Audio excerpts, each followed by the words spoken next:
Friends, कैसे हो आप सभी। आई होप आप लोग अच्छे होंगे। तो जो स्टूडेंट्स बीए बीकॉम एमकॉम में हैं और जिन्होंने इग्नो यूनिवर्सिटी की तरफ से इकोनॉमिक्स ले रखी है, तो उनके लिए मैंने कॉन्सेप्ट शुरू किया है BECC 107। इसमें सारा स्टैट आपको क्लियर करवाएंगे। तो हम ब्लॉक 1 से स्टार्ट करेंगे, statical methods for economics. Okay, so यहाँ जाते हैं हम। यहाँ पे हमारा ब्लॉक नंबर 1 स्टार्ट है, जिसमें डिस्क्रिप्टिव स्टैटिक्स है। इसमें 4 यूनिट्स हैं। यूनिट 1 में है basic statical concept and data collection method. Okay, और यूनिट 2 में है tabulation and graphical representation of data. Unit 3 summarisations of univariate data. Unit 4 measures of sequence and proteins. Okay, तो हम सबसे पहले ब्लॉक 1 क्लियर करेंगे। हमारे 4 ब्लॉक हैं टोटल। तो स्टार्ट करते हैं यूनिट 1 से। यूनिट 1 में क्या है, basic concept and data collection methods. इसमें क्या आएगा, सबसे पहले ऑब्जेक्टिव आएंगे। Introduction, certain concept, type of variables, their measurement, discrete variable and continuous variable, measurement scales, collection of data. हम डाटा की कलेक्शन कैसे कर सकते हैं, statical inquiries, planning and conduct करके। Planning stage, request of statical inquiry, execution stage, primary and secondary data. Okay, then आएगा हमारा collection of primary data, survey techniques, collection of secondary data. Okay, उसके बाद हमारा ये यूनिट 1 क्लियर होगा। सबसे पहले ऑब्जेक्टिव्स देखेंगे हम। ऑब्जेक्टिव्स क्या है, distinction between data and information. Data and information के बारे में जानना। Describe types of variable and there measurement. इसमें अलग अलग वेरिएबल्स के टाइप्स क्या होंगे और उनको हम मेजर कैसे कर सकते हैं। Identify the step to be follow in collection of data. मतलब हमने स्टेप फॉलो करने हैं कि हम कौन से, जब डाटा की कलेक्शन के लिए जो भी स्टेप हैं वो कैसे फॉलो कर सकते हैं। Distinction between primary and secondary data. Describe the advantage and limitation of secondary data and design a questionnaires. सबसे पहले इंट्रोडक्शन आ जाएगा। Nowadays the term statics has become household word, although different people comprehend in the different senses. मतलब static को एक आज के दिन में स्टैटिक का हाउस होल्ड वर्ड बन गया, मतलब अपने हाउस होल्ड में ही यूज हो रहा है। ठीक है, तो इसमें हम डिफरेंट सेंसेस के साथ कैसे इसे कंपेयर कर सकते हैं। ठीक है, तो इसमें हम आ जाते हैं सबसे पहले इंट्रोडक्शन में। इंट्रोडक्शन आएगा कि today an educated person had to be have to be person of statics, broadly understanding its meaning and it to apply his her in life in different ways। मतलब आज के टाइम में जो भी persons हैं, educated person हैं, वो statics को कैसे ब्रॉडली अंडरस्टैंड कर रहे हैं, कैसे अप्लाई कर रहे हैं डिफरेंट वे में। For example, every day we come across different type of quantitative information in print and electronic media on topics like population, exchange rate fluctuation, inflation rate, weather.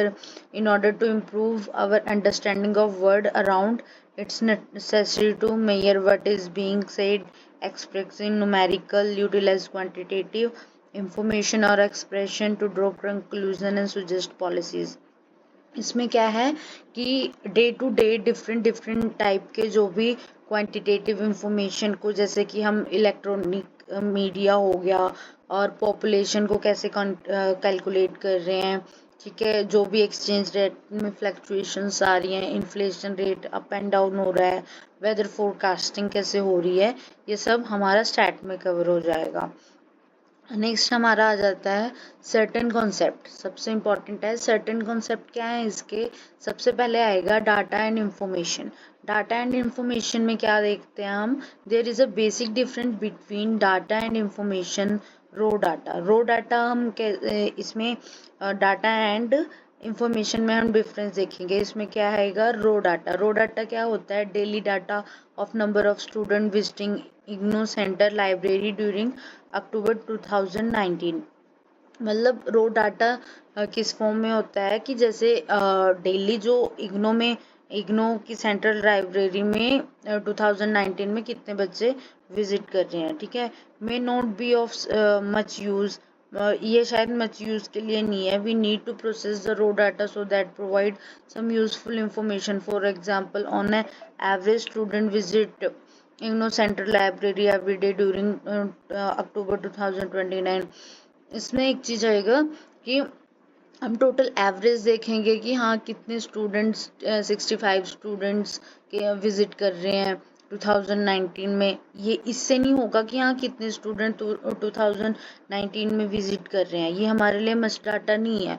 But हम calculate करेंगे, average निकालेंगे कि हाँ कितने student IGNOU library में visit कर रहे हैं 2029 में। Okay, you should have come across data from various sources on a lot of themes such as labor, stock prices, agriculture, production, birth and death. इसी तरह हम कैलकुलेट करते हैं, जैसे लेबर हो गया, स्टॉक प्राइसेस हो गए, एग्रीकल्चर प्रोडक्शन हो गया, बर्थ एंड डेथ रेट वगैरह सब कुछ, ठीक है। When we process this data we obtain meaningful information. जब हम ये डाटा को प्रोसेस करते हैं तो हमें एक मीनिंगफुल इंफॉर्मेशन मिलती है। The meteorological department provide daily data on rainfall, wind speed, temperature, जितने भी अब डाटा हो गए, लाइक रेनफॉल कब होगी, स्पीड टेम्परेचर कब होगा, ये सारा चीज़ फिगर आउट करना डाटा एंड इंफॉर्मेशन में आ जाएगा। नेक्स्ट आ जाता है हमारा population and sample. In static the term population is somewhat different from that in ordinary speech. In ordinary speech, we made the population of Odisha across according to 2011 census is 4.2 crore। अब क्या है, इसमें आ जाएगा ordinary speech में आ जाएगा। Ordinary कैसे, numbers के form में हम कैसे पॉपुलेशन को कैलकुलेट कर सकते हैं और सैंपल के थ्रू कैसे कर सकते हैं। फॉर एग्जांपल, उड़ीसा की पॉपुलेशन 2011 के अकॉर्डिंग उड़ीसा में जो पॉपुलेशन थी वो 4.2 करोड़ थी, ठीक है। In statement population reflect human beings, ये ह्यूमन बींग्स को रिफ्लेक्ट कर रही थी। In statistics however population is much broader concept. It means a group of objects, observation events of living beings that we plan to study। इसमें क्या आएगा, ये एक बहुत बॉर्डर कॉन्सेप्ट है पॉपुलेशन का, ठीक है। इसमें हम अलग से ग्रुप वाइज हम कैलकुलेट करेंगे, ऑब्जर्व करेंगे, ठीक है, कितने लिविंग बींग्स हैं, ये सारा हम स्टडी करेंगे। This population is not necessarily a collection of human beings. इसमें सिर्फ पॉपुलेशन में ह्यूमन बींग्स की कलेक्शन नहीं है, ठीक है। It could be collection of objects की भी कलेक्शन है, such as electric bulb manufactured by a company और equity trade in stock exchange. मतलब जितने भी, ये भी ऑब्जेक्ट्स की भी कलेक्शन होगी, लाइक जितने भी इलेक्ट्रिक बल्ब मैन्युफैक्चर हो रहे हैं, ठीक है, कंपनी में, वो सब। A collection of living beings such as new born babies in city और tiger in a forest. As well as हम ये भी देखेंगे कि कितनी न्यू बॉर्न्स बेबी हुए हैं, ठीक है, सिटी में, और टाइगर्स कितने हैं फॉरेस्ट में। अ collection of events like accident during 2020 on the specific road. इसमें हम ये भी देखेंगे कि 2020 में कितने एक्सीडेंट्स हुए हैं, ठीक है। और observation monthly income of employ of a firm, मतलब मंथली इनकम के थ्रू ऑब्जर्व करेंगे कि एम्प्लॉयज की इनकम कितनी है। Sample is the subset of population. Sample एक सबसेट है पॉपुलेशन का। In sample survey we draw a sample from a population. इसमें सैंपल सर्वे में क्या देखेंगे हम पॉपुलेशन का सैंपल लेंगे। The size of sample is always smaller the size of population. जो सैंपल का साइज होता है वो पॉपुलेशन के साइज के कंपेयर स्मॉल होता है। नेक्स्ट आ जाता है हमारा parameter and statics. Parameter is the characteristic of population under study.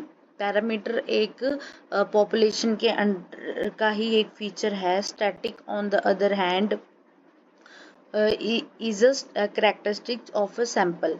और जो स्टैटिक है वो स्टैटिस्टिक है वो किसका करेक्टर है, सैंपल का करेक्टर है। पैरामीटर जो है वो पॉपुलेशन का करेक्टर है और जो सैंपल है वो स्टैटिक्स का करेक्टर है।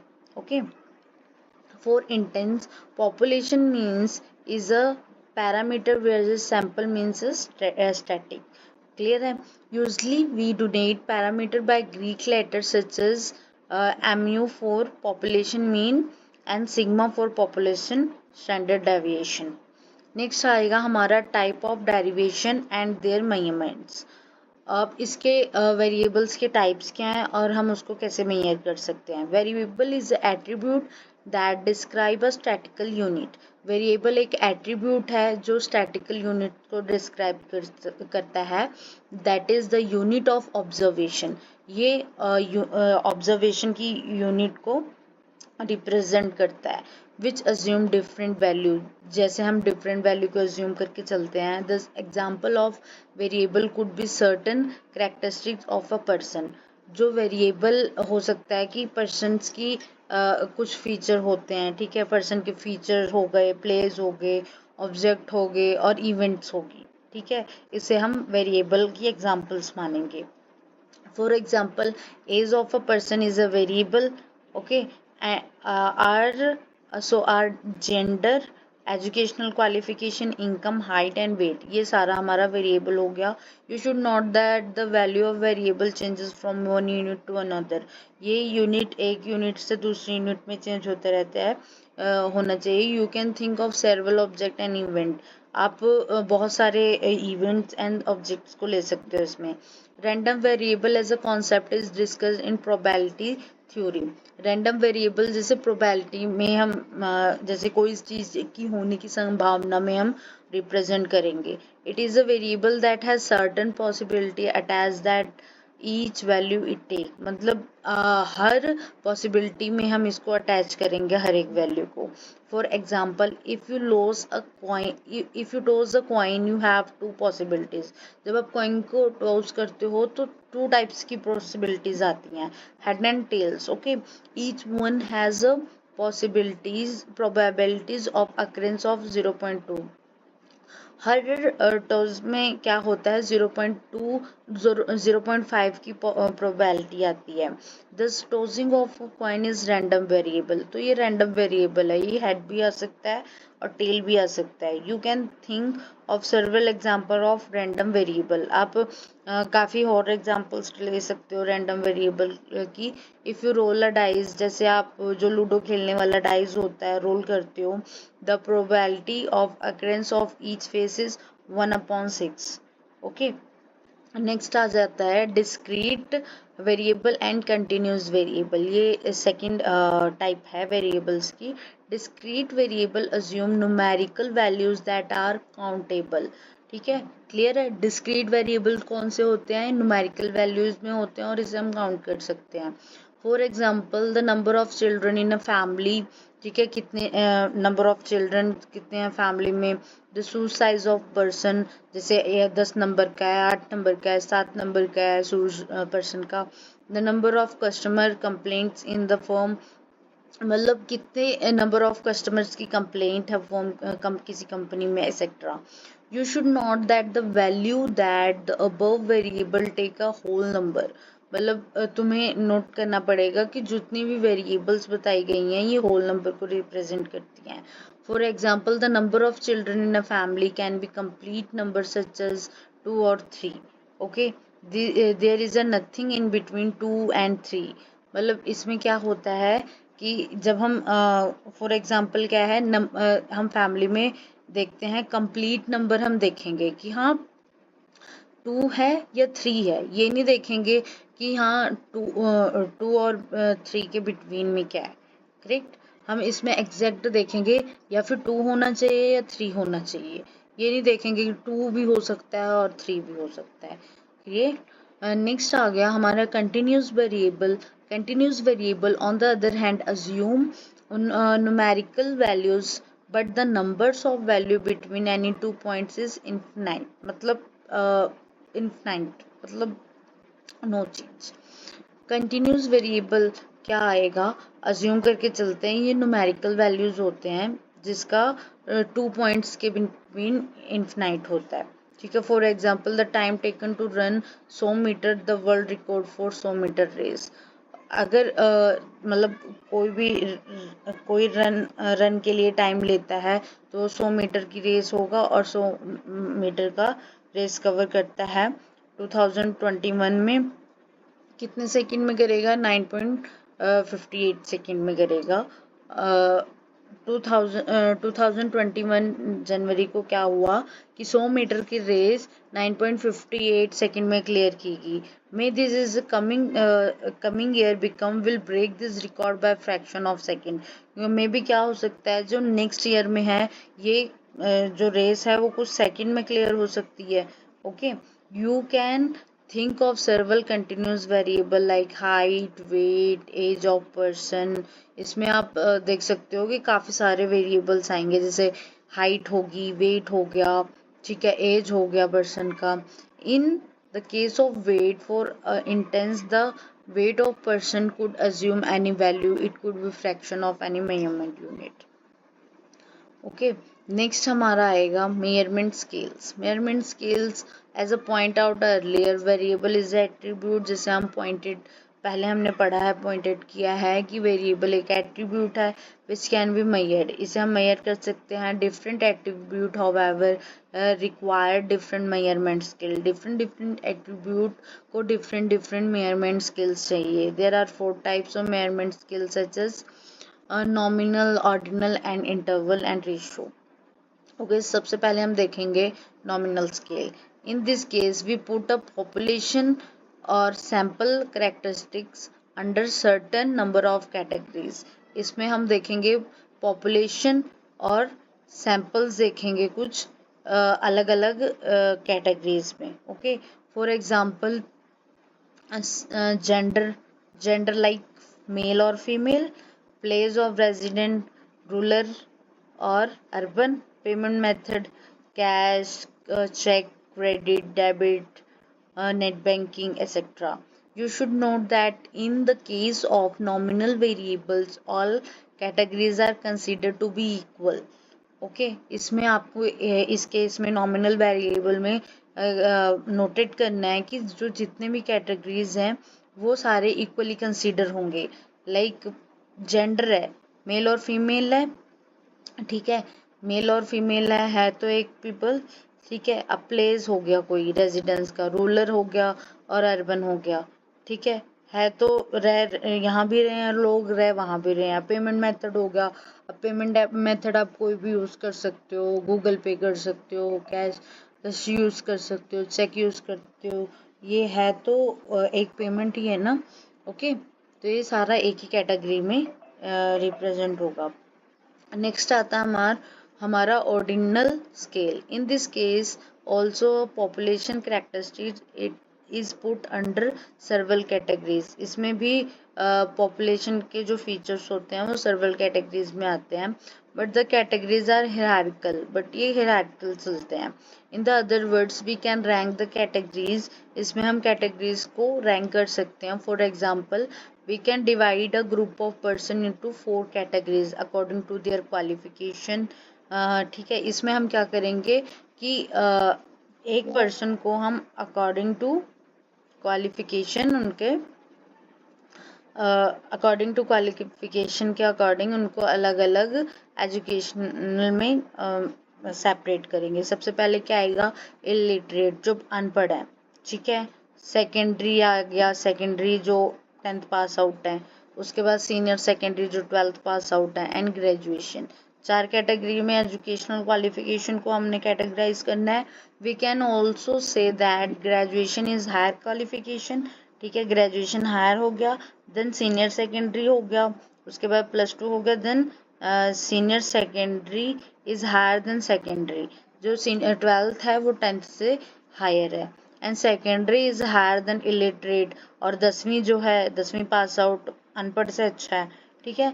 Thus there is a certain order across the categories in the case of ordinal scale। तो इस ऑर्डर में हम ऑर्डिनल स्केल को कैटेगराइज करेंगे. But the difference between secondary and senior secondary is not equal to different between senior secondary and graduation.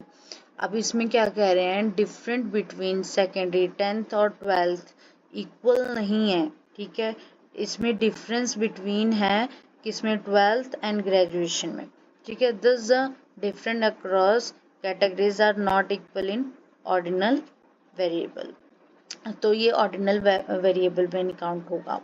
Next आएगा हमारा interval scale. Interval scale क्या है, has two important properties. One, there is no absolute zero. इसमें absolute zero नहीं होगा. Two का क्या आएगा, the difference between two number is equal. इसमें दो नंबर जो हैं वो इक्वल होंगे. एक तो जीरो, एब्सोल्यूट जीरो नहीं होगा, और दूसरा कि दो नंबर इक्वल होंगे. ठीक है, जो भी इसका डिफरेंस आएगा. Let take and concentrate example.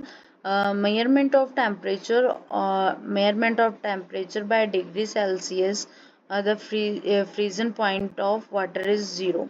अब हम जैसे टेम्परेचर देखते हैं वो सेल्सियस में होगा. जैसे कि फ्रीजन पॉइंट वाटर 0 सेल्सियस है, while the boiling point is 100 degree temperature है. Okay, and now here 0 degree does not mean absence of temperature. मतलब इसमें 0 डिग्री का कोई मतलब ये डज नॉट मीन, इसका मतलब ये नहीं कि इसका मतलब कि कोई टेम्परेचर नहीं है temperature. Similarly 100 degree does not mean the maximum temperature of an object. मतलब 100 डिग्री भी ज़रूरी नहीं है कि बहुत ज़्यादा टेम्परेचर है किसी ऑब्जेक्ट का. It can be much higher than 0 degree Celsius. मतलब इसका ये 0 डिग्री सेल्सियस से ऊपर भी जा सकता है. The difference between 97 degree Celsius and 98 however is equal to the difference between 98 and 99. जैसे कि हम देखते हैं कि डिफरेंस 97 और 98 का सिमिलरली ये इक्वल होता है 98 to 99. ओके, इसे हम इंटरवल स्केल बोलते हैं. नेक्स्ट आ गया हमारा रेशो स्केल. रेशो स्केल क्या होता है, when a scale has all the attribute of interval scales and in the addition has a true zero as it origin. जब कहते हैं कि जितने भी इंटरवल स्केल है वो जितने when a scale has all attribute of an interval scale, मतलब जितने भी एट्रीब्यूट हैं वो इंटरवल स्केल्स हैं. And in addition has true zero as it origin, मतलब जो ज़ीरो है वो एक ओरिजिन है. It is called ratio scale. For example, weight of an object. किसी ऑब्जेक्ट का weight it can be measure in gram, हम उसे ग्राम में मेजर कर सकते हैं. Further, there is absolute zero, it means there is no weight at all. हम इसे ज़ीरो में भी मेजर कर सकते हैं जिसका कोई भी वेट नहीं है. सो स्टूडेंट्स, हमने यहाँ तक कर लिया है. नेक्स्ट हम दूसरे टॉपिक में क्लियर करेंगे. Thank you for watching and मेरे चैनल को सब्सक्राइब कर लेना फर्दर मोर वीडियोस के लिए. इसमें मैं पूरा serial wise block 1, block 2, block 3 and 4 सारे point two point serial wise cover करूँगी, जो आपके लिए स्टडी करने में काफ़ी हेल्पफुल होंगे. So thank you for watching.